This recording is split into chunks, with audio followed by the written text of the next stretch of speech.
Hello friends, good morning. So today we meet again with our third unit, that is coplanar non-concurrent force system, and today we are going to study the Varignon's theorem.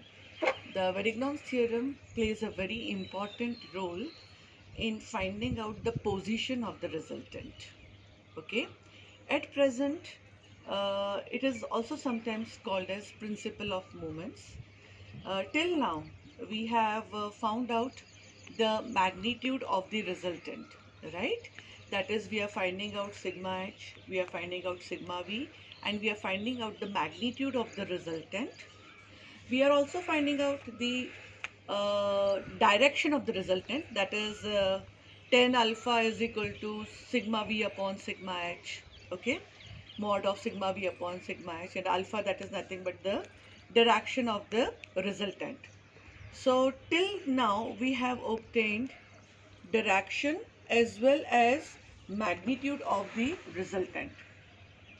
Now we are going to find out the position of the resultant. That means at what particular distance the resultant is acting. Okay. So that is found out with the help of the theorem which is called as Varignon's theorem, or it is also called as principle of moments. Okay. Now you can see that in the figure 1, this is figure 1, you can see in the figure 1 that we have a rigid body which is subjected to forces F1, F2, F3, okay, and they are at a distance of D1, D2 and D3. Now can you tell me it is which type of system of force? If I extend the line of action of F3, if I extend the line of action of F2, if I extend the line of action of F1, all the three forces are not meeting at one point, okay? So we can call it as a non-concurrent force system. But all the forces are lying in a one particular plane, so this system is called as coplanar non-concurrent force system. Okay, now I come to the figure 2.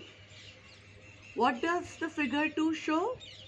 Figure 2 shows F1, F2, F3. All the line of actions are what?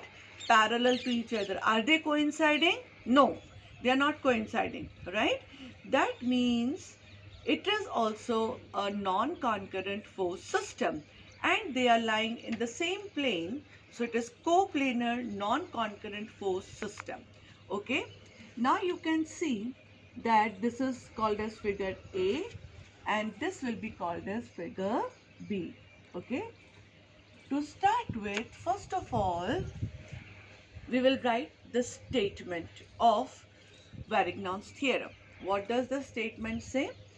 If number of coplanar non-concurrent forces are acting on a body, then sum of the moment of all forces about a point is equal to the moment of resultant of the forces about that same point. Okay, so now we will underline the important terms. Okay, first is coplanar non-concurrent forces. This is the important point. Okay, second important point is sum of the moment of all forces is equal to moment of resultant, and another important point, that is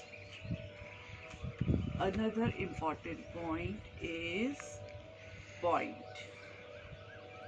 Okay, same point. Okay, now I'll explain you in a very simpler manner by figure number 2. Okay, we come to figure number 2. If you see in the figure number 2, we have got a system of force, that is coplanar non-concurrent force system. The figure A shows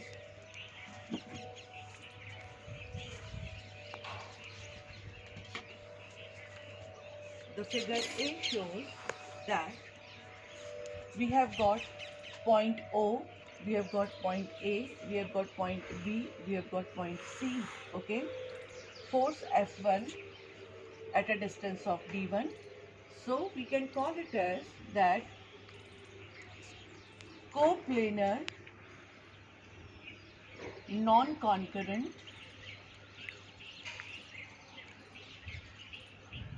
force system. Concurrent force system.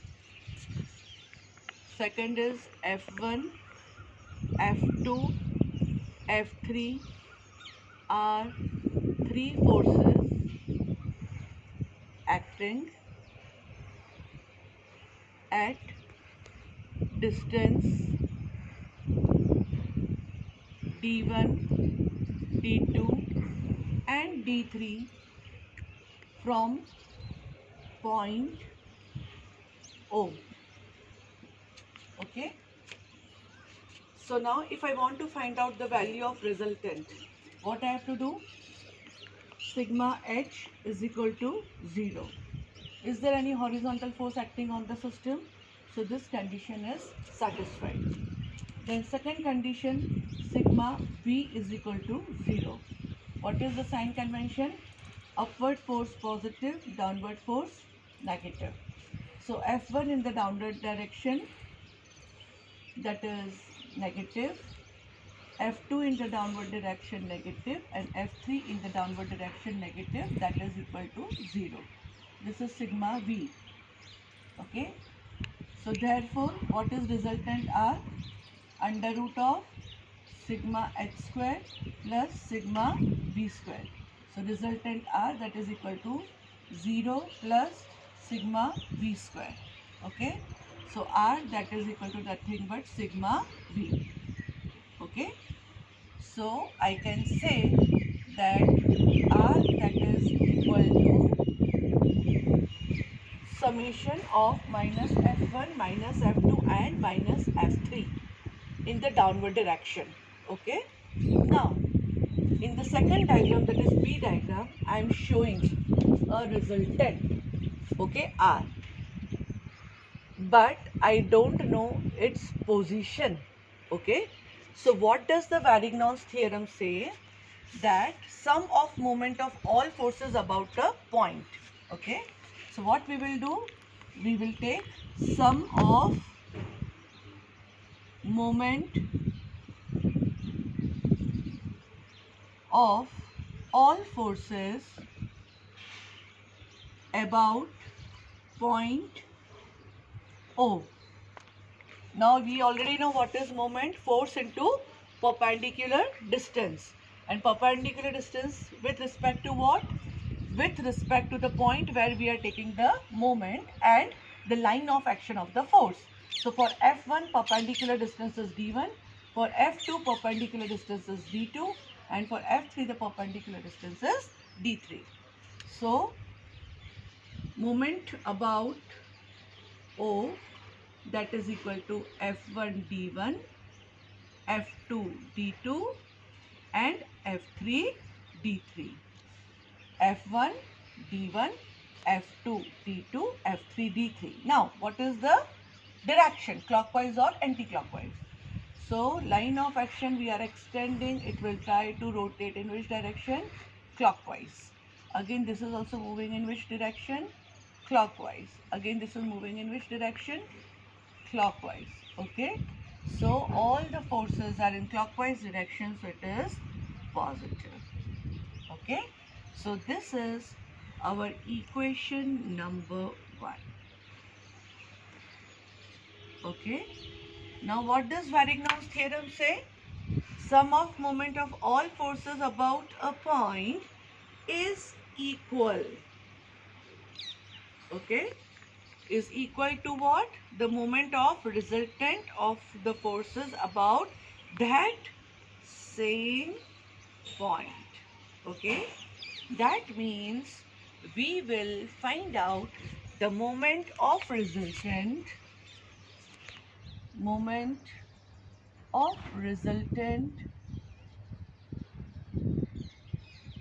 about same point, that is point O. Okay. So we are assuming that the resultant R is at a distance of D with respect to point O. I don't know at what distance it is acting. So we are assuming it at a distance D. So therefore, moment about O, that is equal to R into D. Okay. How is it rotating? It is also rotating in the clockwise. So we are taking it as positive. Okay. So this equation number 2 and this equation number 1. So what does Varignon's theorem say? Varignon's theorem say that sum of moment of all forces about a point, that is equation 1, is equal to, so I can say that equation 1 is equal to sum of the resultant moment about point, that is O, that is equation 2. So F1 D1 plus F2 D2 plus F3 D3 is equal to R into D. What are we interested in finding out? We are interested in finding out the position. Position of what? Position of resultant. Okay. So position of resultant, that means I am interested to find out the distance, that is D. Okay. So from this equation, how can I find out? So we can find out as F1 D1 plus F2 D2 plus F3 D3 upon R, that is equal to D. Okay. That is position of the resultant. Okay. So this is the way how Varignon's theorem is used. We can use it only for coplanar non-concurrent force system. Okay. So that is why what is important is that you should see that the numerical is coplanar non-concurrent. Okay. And then you can use Varignon's theorem to find out the position. Okay. Suppose if your problem is coplanar concurrent force system, can you use Varignon's theorem? No, you cannot use. Why? Because in coplanar non-concurrent system, what will happen? All the forces are meeting at a particular point. There is no perpendicular distance, so you cannot calculate moment. That is why the condition of equilibrium for coplanar concurrent forces sigma h and sigma v. But for non-concurrent force system, it is what? Sigma v, sigma h and sigma moment. So I think in today's lecture, I have just made you understand what is Varignon's theorem. In next lecture, we are going to solve the problems based on Varignon's theorem, where we are going to find out the position. This is basically the diagram that you see in all the books, okay? That is a rigid body and number of forces and the resultant and this perpendicular.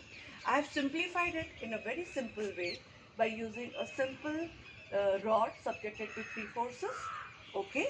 And I am finding out its resultant by sigma h and sigma v, and I am giving this as equivalent sign, and this is represented as resultant r.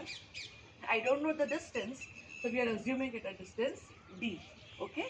And then we are finding out sum of moment of all forces about point O and sum of moment about same point O, and we are equating equation 1 and 2 by Varignon's theorem, okay? I can write over here by Varignon's theorem, okay?